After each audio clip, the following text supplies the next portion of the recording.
Welcome to Bo Dietl's One Tough Podcast. Boy, I'm glad I'm back on WABC. And one of the things we had Gary Tisler on the show as our first one. And all of a sudden, we got so much traction. It was all about the mayor putting together a charter revision proposal. I've talked to the mayor about this, and guess what? He's putting it there, and I'm scheduled to talk before them in the very near future. And I'm going to tell you something right now. If we don't take this power away from this progressive liberal city council, we're not going to have police that are going to be supported, and we're not going to have the safety that we need in New York. Public safety, to me, is the most important thing. There is more shootings. This is not a perception. Proactive policing, that's what it's about. When you go there and you stop and question somebody, you can find out he's carrying a weapon, a gun, whatever. And you know what? I've been running a security investigating company for 40 years after I retired. It's one of the most important things is security, public safety. You know, everyone's leaving this city in droves. Businesses are going. The mayor tries to do things in support of the cops, and what happens? He vetoes the stuff that the city council brings out, and all of a sudden the city council, they override his veto. So they're trying to make him powerless. They have some new initiative. They want to take away his powers from appointing a police commissioner. When is it going to stop with this city council? It's got to stop. Here, little stuff, current stuff here. Queens man killed. Double shooting on Queens. 15-year-old boy, gunshot wound to the face. 23-year-old gunshot wound. 84-year-old woman recently beat cancer, wounded with a stray bullet. 1 block away from Herald Square, a 33-year-old man was shot in the leg. It just doesn't stop. And how about this? There was a fight, and a 22-year-old woman was stabbed to death. This is only currently. All right, scooters, where I love. All of a sudden, they began a renewed crackdown on scooters and motorbikes. They're starting to confiscate them. I hope this is not a token thing. This has to continue. We got to go. We got to put license plates on them. We got to demand, if they don't have any license plates or registration, we got to confiscate, voucher these bikes. Every day I'm driving around the city, they're coming at me from all sides. It's a matter of time till more people are not killed by these motorcycles. Here's some statistics. Scooters and bikes are being used citywide to commit crimes. 8,000% spike in moped-involved robberies since 2022. Source 1010 wins. A 19-year-old man suspected of shooting 2 cops in East Elmhurst was charged with attempted murder of 2 police officers he shot. Guess what? He was on a moped. So far in 2024, 13,000 illegal 2-wheel vehicles and ATVs have been seized for a total of 42,000 since the start of 2022. They passed these bills for these mopeds. There's a bill that I'm supportive. It's called Priscilla's Law. Priscilla's Law would require registration and license plates for all e-vehicles so we know who the hell they are. My son, Richard, was run over by one. They ruptured his ACL. He was going to lunch. He had to go to the hospital. This is just one of many. Some people are getting hit by him. When is it going to stop? Also, this is very important. Beautiful Central Park. Since e-bikes were allowed in the park, there's been 250% increase in robberies, and this is absolutely related since the NYPD made it clear that mopeds and e-bikes now are the preferred getaway for crime in New York. Many cases, these were used in Central Park. Current news stories. Here we go. 16-year-old girl was killed, and another was injured in the Bronx. These things just keep going and going. Here's my thoughts. We're experiencing a surge in shootings and criminal activity on the streets of New York City. It's not just perception, it's harsh reality, likely to lead to an increase in crime. New York is losing residents, losing businesses. They're all going away. The quality of life is down. We see it every day. Now, all of a sudden, I'm for legally migrants. I love that. I see families with little kids. I want them to have the American dream. But I don't want the criminals coming from Venezuela and Guatemala that are being influxed into our city. And that's what's happening. When they're not working, what do you think they're going to be doing? They're going to be committing the crimes. They learned them in their own country, and they're going to be committing crimes. More and more people are leaving this city. I'm staying. I'm fighting. But you know what I'm afraid of? I'm afraid for my grandchildren and my 2 sons and my daughter and everyone. And I tell you one thing. Why can't the mayor have an executive order? Any illegal immigrant that's arrested on a felony, why can't it be turned over to ICE? I grabbed Governor Hochul. I gave him money. I said, why can't you do an executive emergency order where if someone is arrested on a felony, why can't they be given to ICE? What is the reason behind that? Why do we have to have a person who's illegally here who we didn't even know who they are? Why do we have to keep this going? We have to stop now. I love this city, and I'm going to fight until my last breath, and I'm going to testify before this new commission, because if we don't fight now, there'll be no New York City as we know it. It'll be gone, and we're going down so fast, and the most important thing in my life and in your life, the people of New York, is public safety, and I'll be on board fighting. Please continue to listen to my podcast. My new guys that are coming on my podcast, my guest is going to be the one and only Anthony Scaramucci. Stay tuned to his interview. Welcome to Bo Dietl's One Tough Podcast. One great thing, I'm glad I'm back here on WABC, and we have a very interesting guest today. And I don't say it lightly, he's truly like a family member of mine. And we met several years ago when he was doing this thing called Salt, like salt and pepper. And he came to my office, and he said to me, hey, Bo, would you ever consider being a keynote speaker for this convention in Vegas? And that was around the time when his friend, President Obama, his friend, said people shouldn't go to Las Vegas. And then all of a sudden I said, sure. And then he went into one of my candy jars, and he took a piece of candy. The candy was probably there from the 1990s. I think he broke his tooth, but that was our beginning of meeting each other. And Anthony and I have been very close with our families and friends, and I don't say it lightly. He's family to me. Today we want to talk about his new book out here, From Wall Street to the White House and Back. It's a great new book, and a little something about Anthony. Anthony Scaramucci, to me, is probably one of the most intelligent people I've ever met. His vocabulary in every aspect. I've seen him. I've been at almost every one of his SALT conferences, and part of the things, besides me being there, is I listen to him a lot. From presidents to prime ministers to billionaires, anybody you want. He doesn't have any cliff notes. He'll sit there and he'll do an interview for an hour, and he'll know every aspect of the interview. I can't even remember some of my movie lines, Anthony, but you're pretty good. And a little background on Anthony is he's known as the Mooch, obviously because of his last name. And he's got little baby Mooch, Anthony Jr., who I just did a movie with. And he was born in 1964 on Long Island. He was a financier, political figure, media commentator. He got thrown off a couple of media places. He earned a BA from Tufts University. That's one of those joints that you learn good stuff. And he actually has a Juris Doctor from Harvard University. And I believe that he actually went to Harvard along with President Obama. If that's true, we'll get into it. He began his career at one of the great companies, Goldman Sachs, and worked in his investment banking. And then all of a sudden he went over to Berman. And then he started, in 2005, he founded Skybridge Capital, the global initiative investment firm. Also, that's when he began SALT. Scaramucci was a big supporter of Barack Obama in 2008, but became a very vocal support of my friend, and he's a narcissist lion. I agree with you, Dan. I agree with you, but he's still my friend, and I still will be voting for him. And after this interview, I want to talk to you on that basis of what we got to do for the future of this country, because I do look upon you as being part of the future for this country.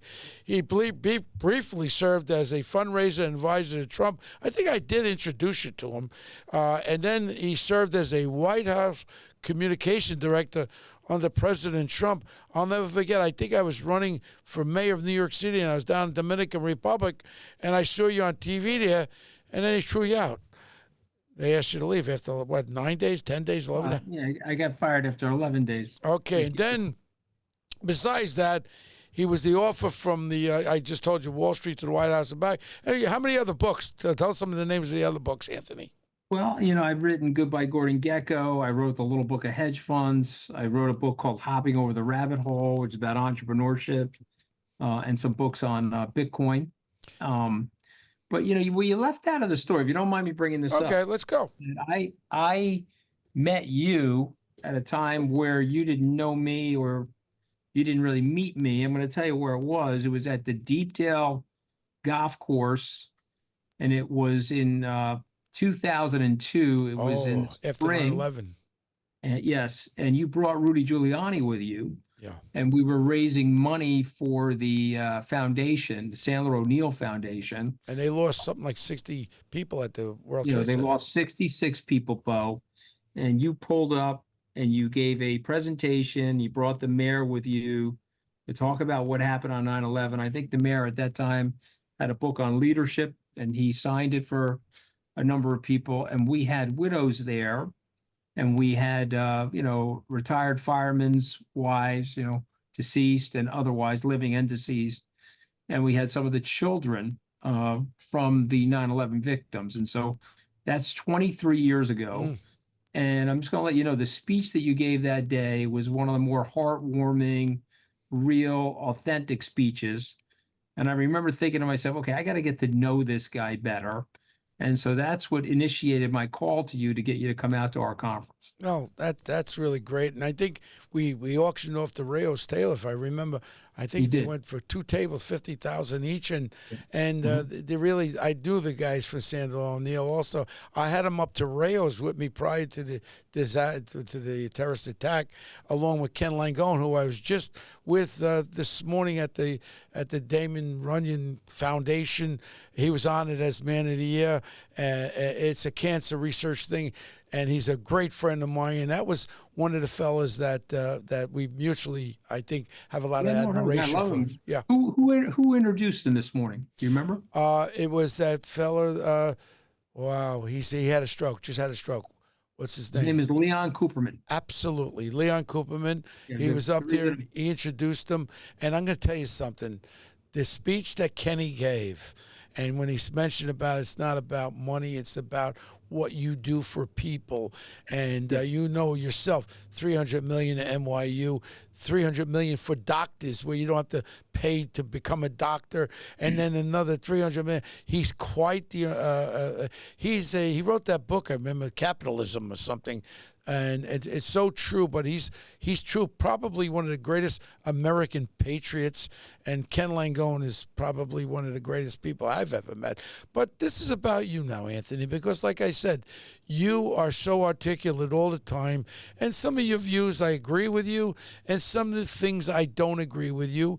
I mean, we could go into the book first, and then we could go to the politics side towards the end, and I could rip you up a little bit. But let's go into the book, why people should read this book. We'll go over a number before, again, if you don't mind, before we get there, because Lee Cooperman was my boss at Goldman, and he called me last week, and we had a conversation about the speech that he was writing for this introduction this morning. Yeah. And of course, they both have given tremendous amounts of money to various hospitals and other great charities. Mm-hmm. These are two men that are quintessentially New York, one from the Bronx, one from Long Island, and both of which built their careers and their success here in this wonderful, amazing city, as have you and I, smaller degree than Kenny and Lee, but it's just an amazing place, Bo. We can't lose the fact that we've been graced by God to live in this city, to be a part of this city.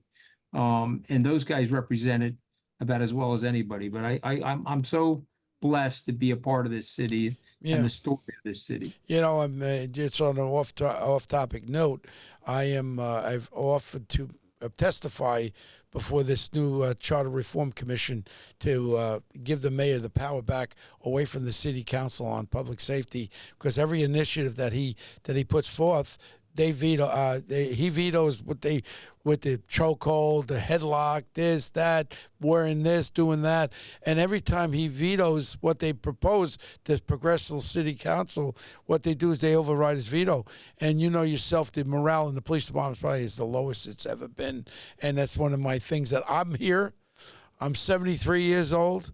I run a big company, security investigating company.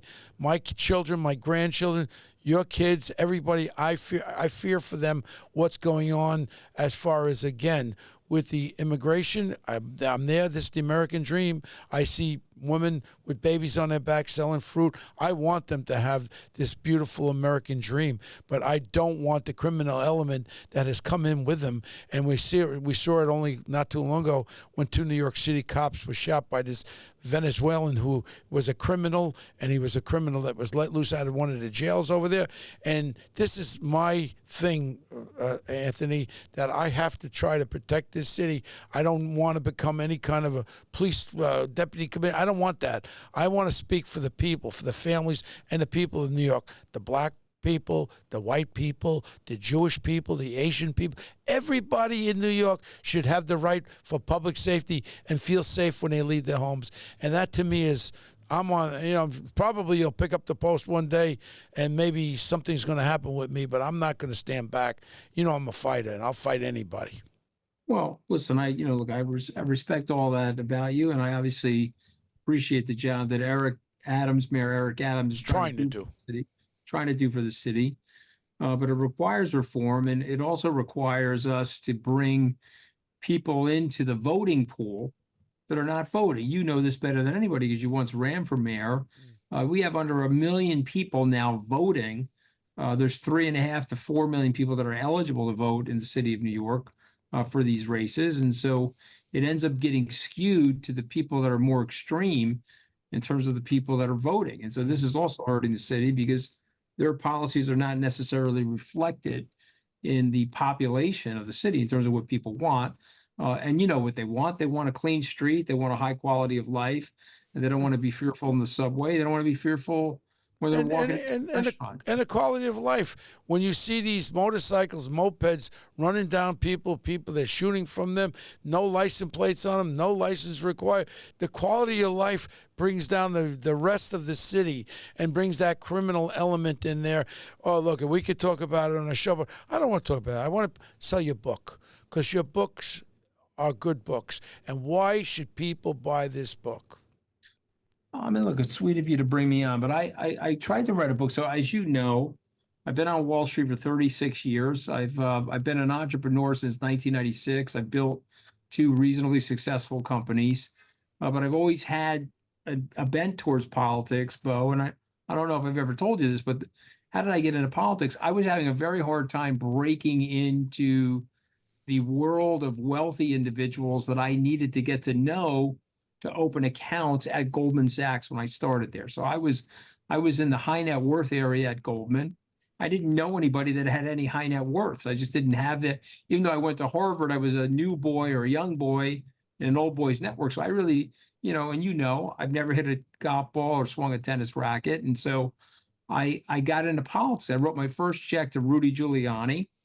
That led to me working for Pataki. It led to me working for Bob Dole, George W. Bush, Mitt Romney, and eventually Donald Trump.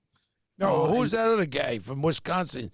You were sucking up to Scott him. Walker. You and I, you helped me with him. I don't know if you remember that, but you were very helpful. But we also went to the restaurant's not there anymore, but it was by the Bloomberg building. It's a very famous restaurant, Le Cirque. We went to Le Cirque together, and we had a $100,000 per plate fundraiser for Donald Trump. And that was June. So it's now 8 years ago. That was June of 2016. And you came with me to that fundraiser. I don't know if you remember that, but you did. And I worked very hard for Mr. Trump. I raised him, I don't know, $15 or so million. I gave him $1 million personally. And then I provided hundreds of hours of media advocacy on his behalf on many different networks. When he won, he asked me to be part of his presidential transition team, which I did. And then he asked me to become the White House liaison. There were 2 guys that worked for him, that apparently, they didn't like me. I wish I had known more about that at the time because they were a bit of phonies, but it was Reince Priebus and Steve Bannon. So they blocked me from that first job. And then obviously when Mr. Trump had problems with them, or President Trump had problems with them, he brought me into the White House in June to talk about a potential job. And by July, I was working as the comms director. I had a press conference which went well. I was in the process of reorganizing things.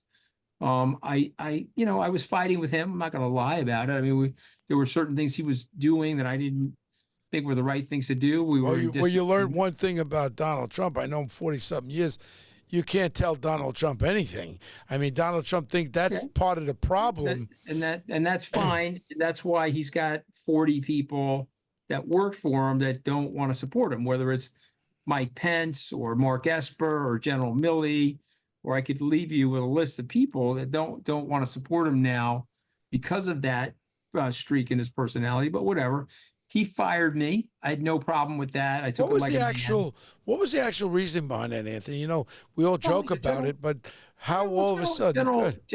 General Kelly said that he was not in love with my pushing back something. He said, I think, I knew I was in trouble, but when he called me a deep stater, which I laughed about because I grew up on Long Island. I think my time in Washington was the 11 days. Oh, he called you a deep stater? Yeah, he called me a deep stater. Yeah, and my time in Washington was 11 days in the White House and maybe 2 school field trips. So I really know how I could be a deep stater, but that's fine.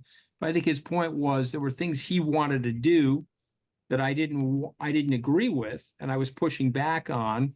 And I think I pointed out to him once that I taken an oath to the Constitution.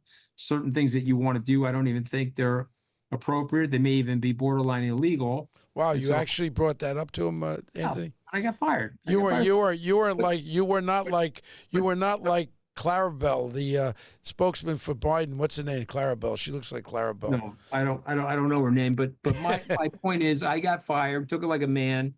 For 2 years, I was loyal to him in the administration, never said a bad word about him. I got on the Bill Maher show. And the woman that was interviewing me, her name was Catherine Rampell. She was there with Bill.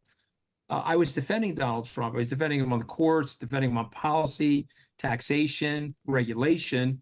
And then she said, well, what about the women in the squad where he says on Twitter they should go back to the countries they originally came from? All I said, you can look it up on the tape, is I said, well, I wish he wouldn't talk like that. I said, they said that. American nativists said that to my Italian-American grandmother in the 1920s. It really upset her. She was here to work hard to be a loyal American. She put 2 of her children into the Second World War. One is a decorated hero that stormed Normandy Beach. And she really resented people telling her to go back to the country she originally came from. He's the American president. I wish he wouldn't talk like that. Yeah. When the show was over, Bill Maher said to me, well, Trump's going to light you up on Twitter tomorrow. I said, oh, I don't expect that. Did Bill Maher release it to Trump or put it on? No. It was on the net. It was a live show. Okay. And he said that now you were 7 for 8 for Trump. You got to go 13 for 10, which is mathematically impossible. And so Trump's going to light you up tomorrow. I bet Bill dinner. I lost the bet. By 3:00 the next day, I think I was in one of the cabanas at the Beverly Hills Hotel. Trump started going off on me. And I'm a New Yorker. I'm not Ted Cruz. I'm not going to take nonsense from him. And so I think I called him the fattest president since William Howard Taft because I know he hates being so fat. And then I hit him a few more times after he hit me. And I said, geez, you're really losing your fastball. Yeah, but hold on, Anthony. You wrote a very nice book about him first, where you gave him all kinds of accolades. Did you read the book? Nope. No. Okay, so you got to read the book because he didn't like the book. Okay, I'm glad you're clarifying that. Okay, but he didn't tweet out about it. He didn't like the book. Why didn't he like the book? It was a good book about him. It was a good book explaining the dilemma in the society where we have a blue-collar crisis going on in the society. And we have people that were once aspirational, that were blue-collar people, that now feel economically desperational. But I said that he shouldn't go after the press the way he was going after the press. You're a member of the press now, by the way, just the fact you have a podcast. Press are not the enemy of the people. You shouldn't be going after the press. He has to take a higher ground there. He didn't like it. So yes, I complimented I can compliment him here, even though I'm not going to support him for president. I can tell you what is good about him, but I can tell you what I worry about with him. And I did that in the book. And so he didn't like the book. Okay. Okay. And so he got mad at Sean Hannity, by the way, for endorsing the book because it wasn't this overly effluent, it wasn't this overly obsequious nonsense of a book. That's fine. It doesn't matter. I was supporting him until he started attacking my wife on Twitter. Now, did you mention that? Now you mentioned that in this book? Yeah, go ahead. No, I don't mention it because I don't want to mention it because it upsets Deirdre. But Deirdre and I were having marital problems at the time, well documented by the New York Post.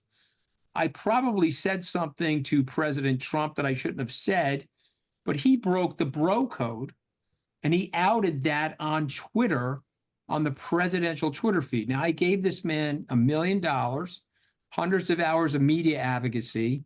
He fired me after 11 days, and 2 years of loyalty after I got fired. Wow. He started attacking me on some comments that I made on the Bill Maher show that I didn't agree with him, but I was generally supporting him. But then he goes and starts attacking a civilian. I mean, they don't even do that in the mob. He starts attacking my wife on Twitter. Okay, so this is a lowlife of a guy, and he's not my kind of guy. And so that was it. Once he did that, I said, you know what? You're not my kind of guy. You're never going to be president again, and he won't be president again.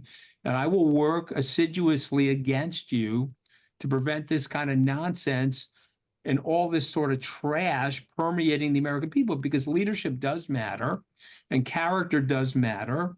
And this is a very flawed guy. And so I will not support him. But I'll just say this to you, Bo. Don't go after my wife. She didn't do nothing to you. And she didn't even ever say a bad word. Now, she probably hates Trump almost as much as Melania hates him. I mean, and that's like the standard of hatred. Okay, I think very few people can hate him more than Melania. But this cute the generals. This, I'm glad you're talking about this because it's clear. But in your book now, you talk about a lot of things. But do you think, being who you are, do you think that had hurt you? Because once you were so supportive of him, and I didn't read the book, but people would think that. But then all of a sudden, if I'm going to invest $10 billion with your bet, I'm going to say, but what will stop Anthony from turning on? No, I'd like to know this because this is important, because a lot of people talk against you, and I do stick up for you. You're my family, Anthony, and I talk against me. But you don't think that hurt you? No, it doesn't matter to me. That's the great thing about being me. I don't care. Do I think it hurt me? Yes, I think it hurt me. To quote my son, who went to Stanford Business School, he said, "Dad, you hurt my networking opportunities. You left Trump, so the Republicans dislike you. You were with Trump, so the Democrats will never like you. You've killed my networking opportunities." That's fine. You don't go after my family, Bo. Yeah. You don't go after my family. You're showing the rottenness of your personality. Okay, and then when you read Project 2025, where they're talking about a post-constitutional America, I love the Constitution. Okay, and I want to stay in the current constitutional America, not the post-constitutional America like all these organized fascists think that are working for Trump. And so for me, I will defend the country in my way, and I'll say what I think. And if people don't like me for that, or it hurts my business, I'm a big boy, Bo. I have no problem with it, and you can leave my business. But if you didn't leave my business, you did very well with me, because Bo, the last 2.5 years have been probably the best performing years of my career. I can't get like those Bitcoinies. The Bitcoinies did pretty good. And I've done well with that. But Bo, I've also done well on a number of other things. So if you took the politics out of it and you stayed with me, you got very well rewarded. If you got mad at me because of the politics, I understand that. I'm okay with that. But what you're not going to do, Bo, it's your podcast, but let me tell you something, and it's one tough podcast. You're not going after my family members, particularly when you knew I was having marital problems with my wife, and you're viciously attacking her on the presidential Twitter feed after I gave you $1 million, hundreds of hours of media support, and 2 years of my life after you fired me. I'm sorry, you're just not going to do that to a guy like me. So that's it. And so you know what? He won't make it to the presidency again. You watch, and then we'll have to work on 2028 when he runs again. Which is fine. When but he's not going to make it. When you were going through your tough times, I was around then, and I understand everything. And I do agree with you. You know, you don't bring family into any kind of a dispute. I totally agree. That's the biggest problem. You don't know when to shut his damn mouth. Is Donald Trump capable of offering somebody an apology? When I said one thing I got turned off. The answer to that is no, by the way. Okay. When I got turned off was when I was at Steve Ross's house. There was about 30 guys there, all the billionaire, rich real estate guys. I was invited by a bond guy, $250,000 plate. I didn't pay for that. I was a guest. And then he actually gave me the credit, which I was almost fell off my chair, for the Veterans Choice. In other words, when he was running, when he first started to run, I said to him, Donald, if you ever win as president, we got to take care of the veterans, because the veterans are getting kicked aside with the Veterans Administration, with these hospitals. Wait 3 months, sit over there. These garbage can people working there are dictating to our veterans. So he did come, and he actually gave me credit for the Veterans Choice there, where they could go for PTSD, for psychological or medical, and go directly to another doctor. I almost fell off my chair, him giving me credit. As I'm walking out, Anthony, you know what I said to him? I said, can I talk to you, Mr. President? I said, look, I knew Senator McCain for a lot of years. I says, Mr. President, what do you think about giving his family the Medal of Freedom and say you were wrong? He was not a loser. He was incarcerated for 7 years in the Hanoi Hilton. He's truly an American hero because he didn't vote for this stupid health bill. That doesn't take his character of being a hero veteran away. You know what he said to me? I lost a lot of respect. He looked at me and he goes, Bo, who am I? I go, you're the president. He goes, that's why I do what I want to do. And I'll be honest with you, and I'm going to say it right now, Anthony, I'm voting for him because I look at one thing. I look at where we are. I have children. I have grandchildren. As bad as he is, when I tell people to vote for him, hold your nose. I don't think he's going to win. I think there's going to be a big surprise at the Democratic convention. And I'm going to tell you first so you could say Bo said it. I think he doesn't run. I think the curtains open up. And I think Obama and his wife come out, and I think his wife runs and gets the nomination, and she'll totally destroy anybody. That's my premonition right now to you, Anthony. And when it happens, you could say, you know what? Bo has a sixth sense, which I do have a sixth sense. This is all set up because he can't run again. It's not, I mean, I feel bad for him. He's a man who's very confused, and he can't be the president. The only thing about Trump, he's a narcissist, lying son of a gun. But you got to choose between the two. And right now, if you choose, you got to think about it, Anthony. Your children, my grandchildren. What's the worst of the two? Look how we look around. Look at our economy, Anthony. So in reality, you're making a simplistic choice. I respect you. Yeah. Vote for who you want, but you got to look at the organized fascists that are working for him. Okay. Read Project 2025. Read about Red Caesar, how they want to take over the executive branch of the government and bring down and weaken the other two branches of the government. Just read what they're writing. But you're a lawyer. You're a lawyer. I mean, this prosecution that you watched over with this guy Bragg. That was unfair. It was completely ridiculous. But my whole point is, Anthony, right now, if in fact they ran the race, one of them is going to get elected. You, as a very intelligent man, know where we are at the economy, know what's happening around the world. I just had the Marine fella, I did a podcast, what we did in Afghanistan, leaving all those people and all that. My point is, as an intelligent man, Anthony, you can really vote for the fella that doesn't even know where he is against the narcissist. So if there are two movies playing at your local cinema on Election Day, and one of them's Weekend at Bernie's, starring Joe Biden, and the other is One Flew Over the Cuckoo's Nest, I'm going with the elderly person over the full-on crazy person that needs lobotomy. I'm just telling you right now. Well, we can. I love you enough that we can have our own choice. That's what's great about America. Yeah, here's the thing, Bo. When he's gone, and he, God willing, evil like that probably lives forever, so he probably outlived me. But if he's gone off the political stage, I'm a center-right guy, and I have a lot of friends that are center-right people. And I will look forward to working with and helping a center-right candidate that's not Donald Trump. But this guy's nuts. He's very bad for the country. He's very bad for your children, Bo, because you don't want your children, you don't want your grandchildren talking or thinking like this man. You just don't. Biden, I disagree with him on policy, but I can deal with a disagreement on policy as opposed to a systemic threat to the country. Okay. So I'm with Liz Cheney and Paul Ryan, and I'm with Mark Esper. I'm with the Vice President, Bo. He was on a ballot with him. With the Vice President of the United States, Mike Pence, and a whole series of people that have seen this guy up close and personal and know how bad he is as a guy.